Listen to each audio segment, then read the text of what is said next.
So ayun mga Lodi, inantay natin yung trading. No? Makita nyo naman dito yung Avive. Pumapalo siya ng 0.14. Okay? So dyan siya naglalaro. So expect natin sa darating na araw babagsak yan kasi syempre maraming mga kumukuha. Pero still pa rin, andun yung support natin dito sa project na to. Ito pa lang yung unang pagbigay nila sa token. Okay, so makita nyo dito. Yung dito. So nakapag-trade na ako. So yan, tumataas pa siya mga Lodi. Ito pa lang yung first na airdrop ng Avive, okay?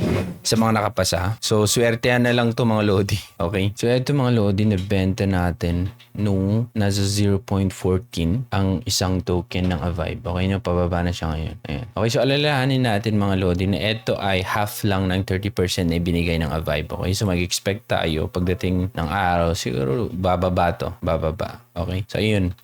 Swertean lang dun sa mga sumuporta talaga sa Vibe kasi maganda yung ginawa nila eh. Kung sino yung laging active, yun yung binigyan nila ng mas malaking score at mas malaki yung makukuha ang token na kung saan pwede nating ma-withdraw or ma-convert into USDT. Okay, so ayan. Ngayon, nakapag-convert na tayo. Okay, na-trade na natin siya. So eto ang nabenta ko siya dito. Okay, so waiting tayo dun sa half na naman ng 30%. So mag-expect tayo after 5 days. Pero not sure lang kasi karamihan pag ganito taas tapos baba na siya. Okay, natural kasi maraming nagbebenta na. Okay, pero pag dumating yung half, depende na sa inyo kung ibenta nyo or kung merong staking, nasa sa inyo na yan. Okay, so first pa lang ito, sinasabi ko sa inyo, meron pang susunod. Okay, pwede pang mag-avail or pwede pang mag-mine ng token. So yung link nasa baba kung gusto nyo mag-join mga Lodi. At marami pang mga airdrop na inaabangan natin this 2024. Okay, at mga free crypto mining na kung saan pwedeng magbigay ng malaking halagang pera. Katulad dito ngayon.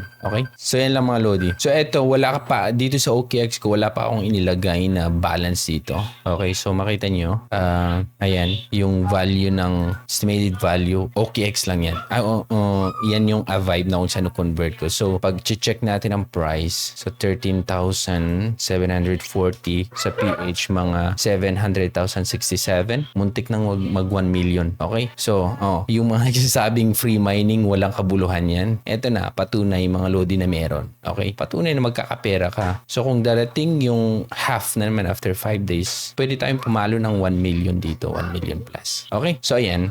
Good luck sa ating lahat. Guys, kung gusto niyo ng free mining, marami tayo.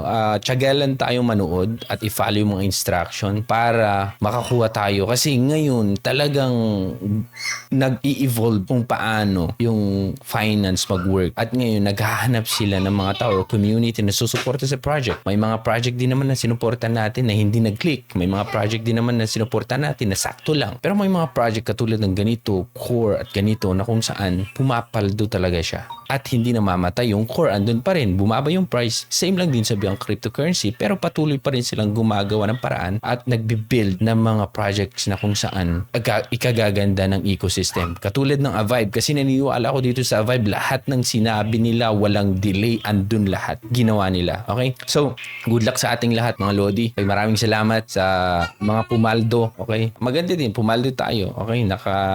Sa free lang, nakakuha tayo ng ito, 500,000 sabihin natin or 700,000. Darating pa yung iba. So, pag di pa kayo naka-follow mga Lodi, link nasa baba. Susubukan natin mag-transfer Lodi, okay? Kasi first time kong gamitin to. So, from trading, ipunta mo siya sa funding. Okay? Transfer sa funding. So, trading to funding. So, baliktarin mo sa trading. Okay? So, ilan lang yung pupunta mo. So, maglagay tayo ng, ayan, 3,000. Transfer natin sa may. So, pumunta ka, meron ka ng 3,000 sa funding, di ba? So, paano ito i-withdraw? Withdraw mo siya. Pwede mo siyang try nating ibenta sa P2P, okay? P2P, sell. Ito, Crypto Pinas. Online siya ngayon. Benta natin ng 1,000. Kung sasama sila kasi wala yung kaso di ba kasi 55. I-sell muna itong 1,000 USDT. Si Gcash, sell.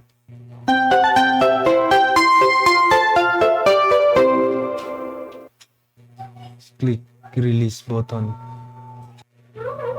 So ayan, binebenta na natin. So ayun, please click release button once you receive the payment. Kaso lang wala pa akong natatanggap. Ayun.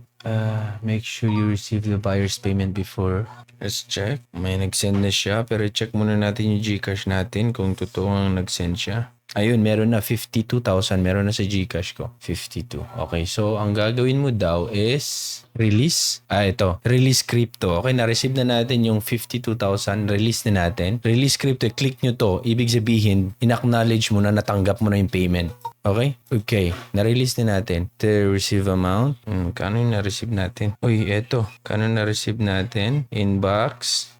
Hindi ko alam magkano na-receive ko. 5. Wait lang. Back. Magkano na-receive ko? 50 plus 55. Okay, so nag-send siya ng 55. Release natin. Ayun, 57 na. Okay. 55. And then, i-confirm mo lang. Release. Positive. Ayun. Okay na siya. Ganun lang ang P2P dito sa OKX. Same lang din sa Binance. Okay? Thank you. So, ganun lang mga Lodi. Thank you so much for watching.